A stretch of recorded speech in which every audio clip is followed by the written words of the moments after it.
আমার এক আত্মীয় পুলিশে চাকরি করে। তাদের মানে যে তোলার যে টাকাটা আসে সেটা মানে ভাগ হয় আরকি। অবৈধভাবে মানে যেটা আরকি আসে যে টাকাটা, ওটা সে ইচ্ছা করলে সেই টাকা নিতেও পারে, নিয়ে গরিবদেরকে দান করে দিতেও পারে। আবার যদি না নেয় তো অন্যরা ভাগ করে নিয়ে নেবে। অন্যান্য যারা অফিসার আছে বা স্টাফ আছে তারা ভাগ করে সেগুলো হয়তো খারাপ কাজে মদ, জুয়া এসবে লাগিয়ে দিতে পারে। এই ক্ষেত্রে তাহলে করণীয়টা কি? সে নেবে না নেবে? নিয়ে কি দান করে দেবে না সেটি নেবে জি না? জি যেই টাকা তোলানো হয় সেই টাকা হচ্ছে হারাম, সে টাকা হচ্ছে হারাম, সেটা হলো অবৈধ টাকা।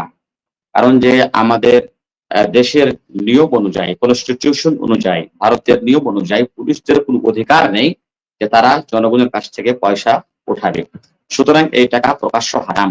আর হারাম টাকা নেওয়া যাবে না, হারাম টাকা নেওয়া যাবে না। সুতরাং নেওয়াও হারাম এবং নেওয়ার পরে কাউকে দেওয়াও হারাম। সুতরাং সে যে ভাই চাকরি করেন সে ভাই ওই টাকা নেবেন না। তারা কি করে না করে তাতে শরিকও হবেন না, টাকা দেওয়ার তাকে বিপক্ষে থাকতে হবে। এবং তারা কি করে না করে তাদের হিসাব তাদের কাছে, কিন্তু আপনার হিসাব আল্লাহকে আপনাকে দিতে হবে। সুতরাং আপনি টাকা নেবেন না, আর নেওয়ার পরে কোনো ফকির মুসকিন গরিবকেও দেবেন না। জি, কারণ ঠিক যে আছে। এখানে একটা কায়দা আছে, মা লা ইয়াজুজু আখযুহু লা ইয়াজুজু আতাউহু, যেটা নেওয়া হারাম সেটা কাউকে দেওয়াও হারাম।